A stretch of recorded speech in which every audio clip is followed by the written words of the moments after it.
Assalamualaikum warahmatullahi wabarakatuh. Welcome to my channel, Abraham Miriano. Learning is fun. Pada hari ini kita akan membahas tentang materi metode penelitian pendidikan, yaitu dengan topik masalah dalam penelitian. Learning outcome yang diharapkan dari materi ini adalah: pertama, menguasai bermacam-macam permasalahan signifikan yang layak diangkat sebagai permasalahan dalam penelitian. Kemudian memilih permasalahan penelitian yang signifikan untuk diteliti dengan benar.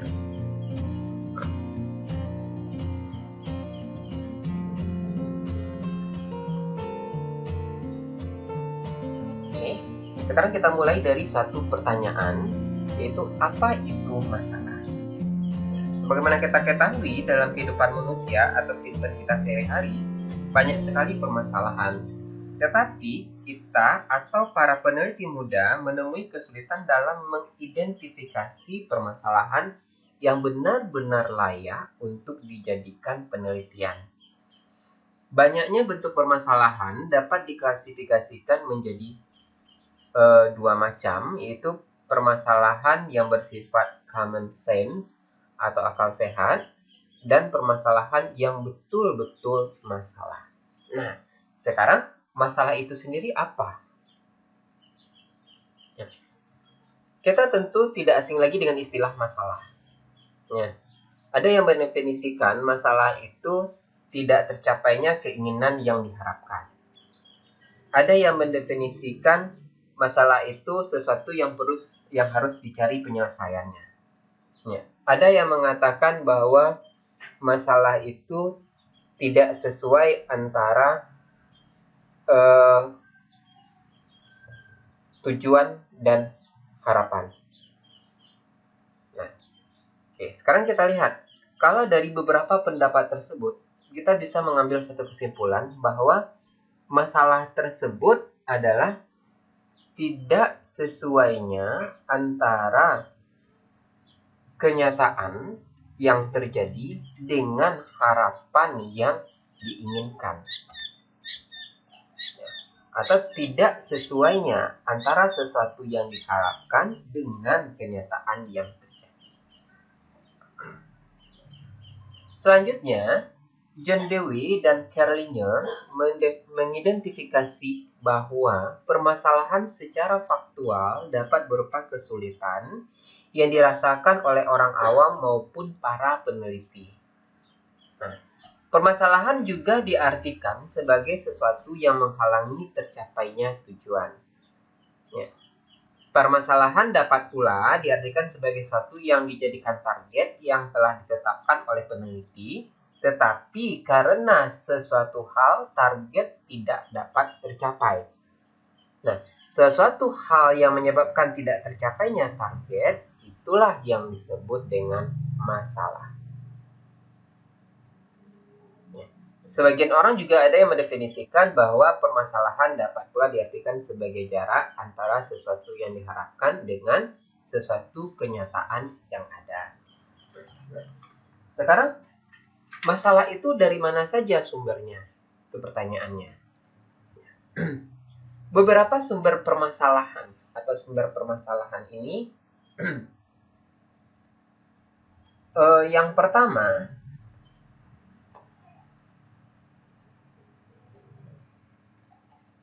pengalaman seseorang atau kelompok. Pengalaman sebagaimana peribahasa adalah guru yang paling baik, ya, atau experience is a good teacher, itu istilahnya. Nah, pengalaman sebagai guru yang paling baik dalam karir maupun profesi seseorang, ya. Melalui pengalaman, seseorang bisa dikatakan ahli.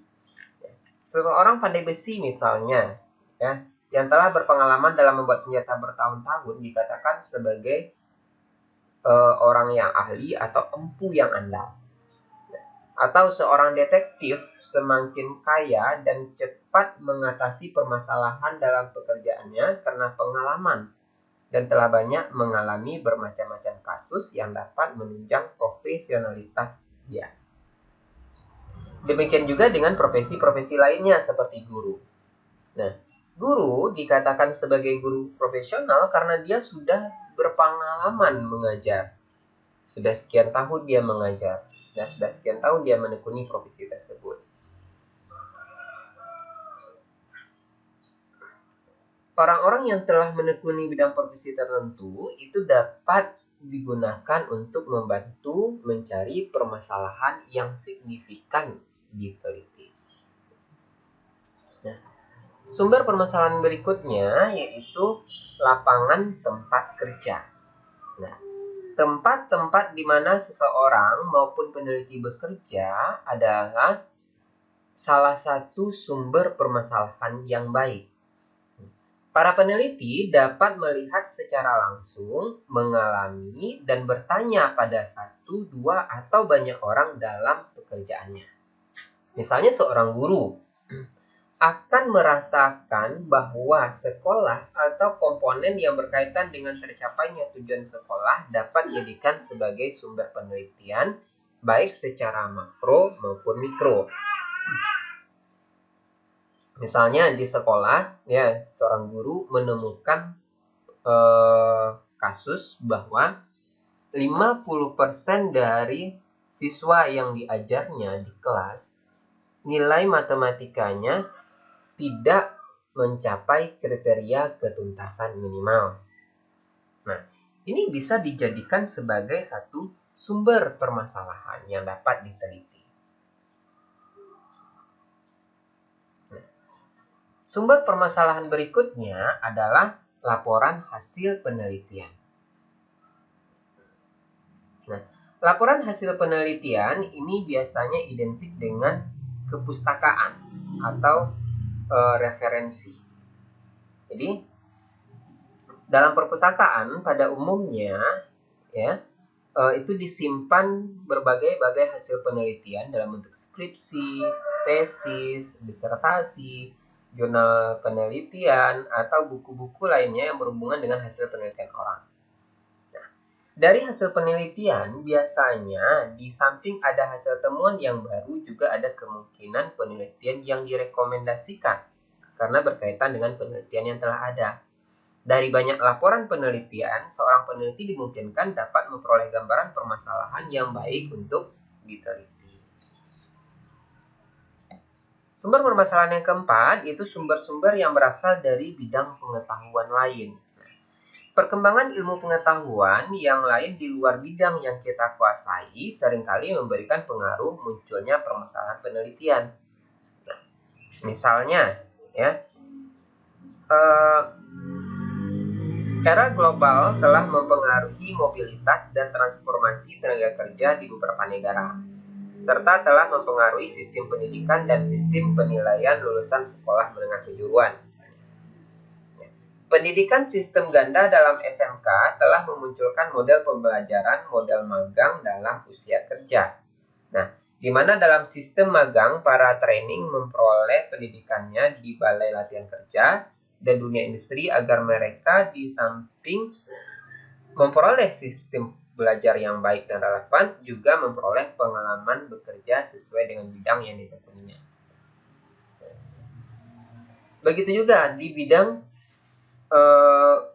ilmu yang lainnya seperti di bidang kedokteran, ya, orang melakukan penelitian secara berkelanjutan untuk menemukan satu sistem pengobatan yang lebih efektif dan efisien. Ya. Dan masih banyak yang lainnya yang bisa kita jadikan sebagai acuan dalam menemukan permasalahan dalam bidang penelitian. Kerlinger pada 1986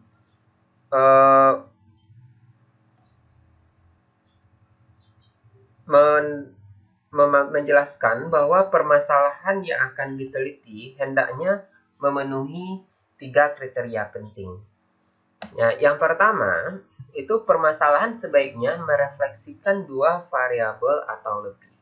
Nah, variabel di sini adalah katakan sebagai variabel penelitian. Bisa berupa variabel bebas, bisa berupa variabel terikat, atau bisa juga berupa variabel kontrol.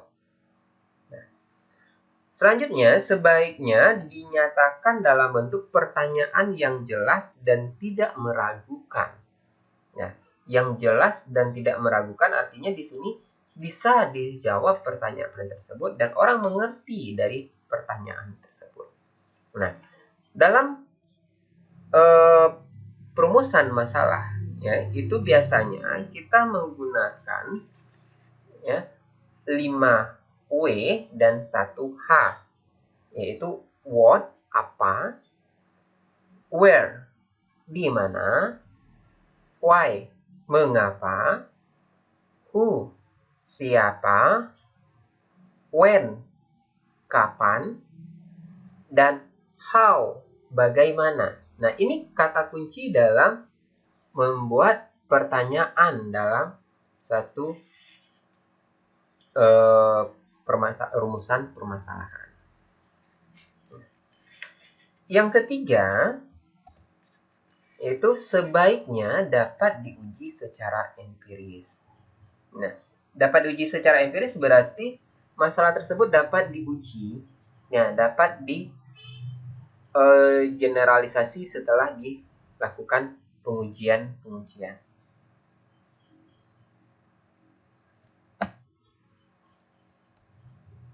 Nah, permasalahan dalam penelitian dapat dinilai dengan pertanyaan atau pernyataan. Ya.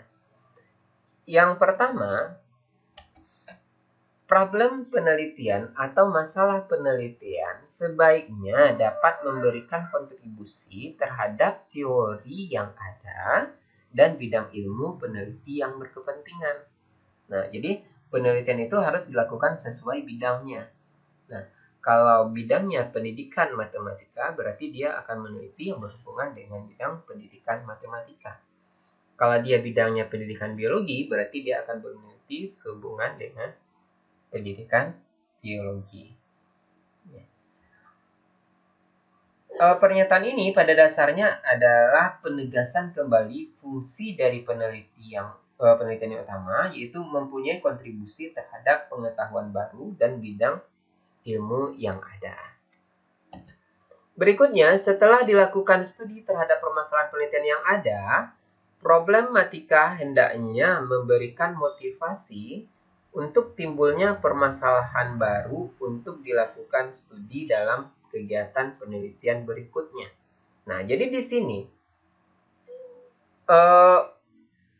problematika penelitian yang baik itu adalah permasalahan yang setelah diteliti mendorong orang bersangkutan atau para peneliti lainnya untuk mengungkapkan lebih jauh ya tentang permasalahan tersebut. Nah, jadi ini yang dinamakan dengan penelitian berkelanjutan. Yang ketiga, yaitu permasalahan peneliti dapat dirumuskan dalam statement pertanyaan. Ya. Pertanyaan ini pada umumnya akan mempunyai kelebihan diantaranya lebih memastikan baik peneliti maupun orang lain terhadap apa yang akan dilakukan dalam studi tersebut atau penelitian tersebut. Contohnya, ya, apakah terdapat hubungan yang signifikan antara penghasilan, prospek kerja dengan indeks prestasi kumulatif pelamar kerja yang diterima? Ya. Atau contoh lainnya, apakah terdapat perbedaan hasil belajar siswa dengan menggunakan metode problem-based learning dengan pembelajaran inquiry ya terhadap hasil belajar siswa matematika siswa kelas 10 di SMA Negeri 1 Solo misalnya seperti itu. Jadi dirumuskan dalam pertanyaan. Yang keempat, dalam bentuk kesenjangan antara yang diharapkan dan kenyataan yang ada, Nah, jika permasalahan tersebut masih bersifat umum dan belum diidentifikasi secara rinci, maka problem penelitian dapat diungkapkan dengan melihat kesenjangan yang ada.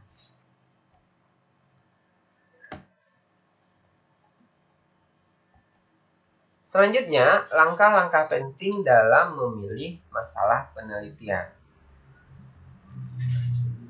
Langkah-langkah penting yang diperhatikan di sini yang pertama adalah hendaknya dapat mengidentifikasi cakupan luas dari permasalahan tersebut.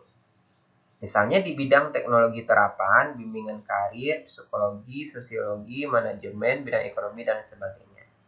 Nah, general area ini kemudian dapat digunakan sebagai acuan dalam mencari akar permasalahan maupun sebagai latar belakang yang relevan terhadap masalah yang hendak diteliti. Cakupan luas tersebut dispesifikasikan untuk mencari apakah permasalahan tersebut seringkali muncul dan dapat pula dinilai secara kasar kemanfaatannya terhadap ilmu pengetahuan umum atau terhadap ilmu general area maupun terhadap masyarakat si pemakai produk hasil penelitian tersebut. Yang kedua adalah dengan cara mempersempit permasalahan sehingga menjadi permasalahan yang dapat diteliti. Nah, langkah-langkah yang bisa ditempuh itu dalam penyempitan permasalahan penelitian itu dengan cara terlebih dahulu diidentifikasi permasalahannya, kemudian dibatasi, baru dirumuskan. Nah, apa alasannya kita mempersempit permasalahan tersebut? Itu yang pertama, tidak semua permasalahan dapat diteliti. Yang kedua, permasalahan yang terlalu luas akan sulit untuk diukur, dan permasalahan yang terlalu sempit bukan masalah penelitian tetapi hanya problem solving yang dapat dipecahkan secara langsung. Nah, baru langkah berikutnya yang terakhir baru dirumuskan masalah. Nah, apa karakteristik dari masalah tersebut? Nah, yang pertama, masalah yang dirumuskan dalam penelitian harus dapat diteliti. Nah, satu permasalahan dapat diteliti apabila masalah tersebut dapat diungkap kejelasannya melalui tindakan koleksi data atau pengumpulan data kemudian dianalisis.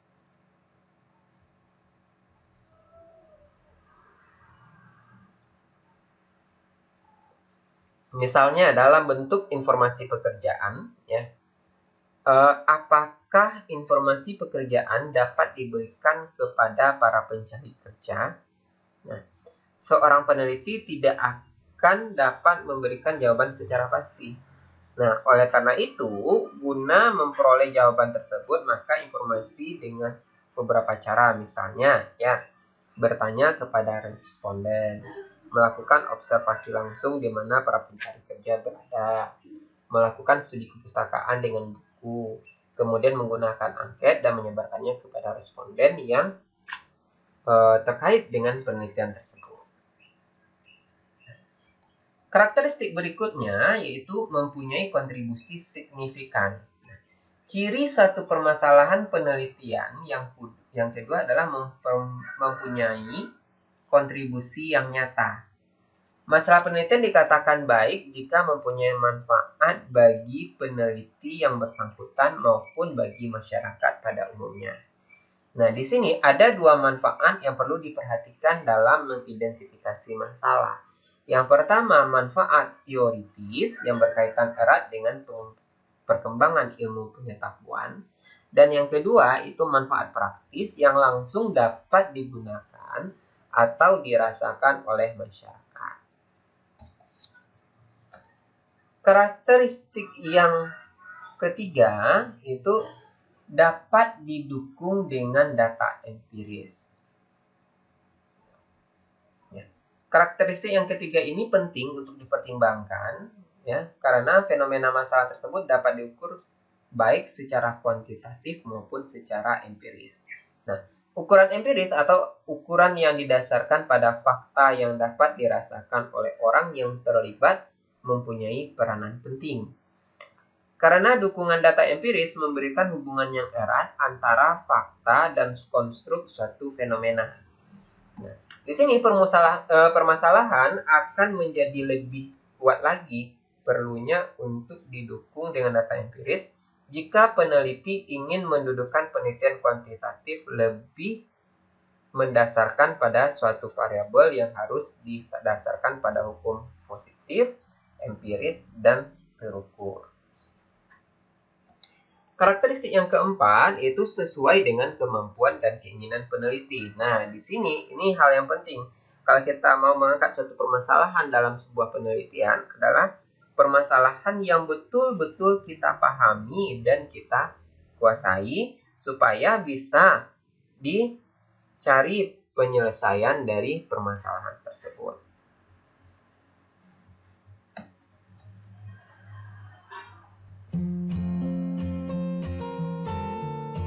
Demikianlah penjelasan singkat tentang masalah dalam penelitian. Apabila teman-teman memperoleh ilmu baru hari ini, silakan like, share, komen, dan subscribe video ini. Terima kasih atas perhatiannya. Wabillahi taufiq wal hidayah. Assalamualaikum warahmatullahi wabarakatuh.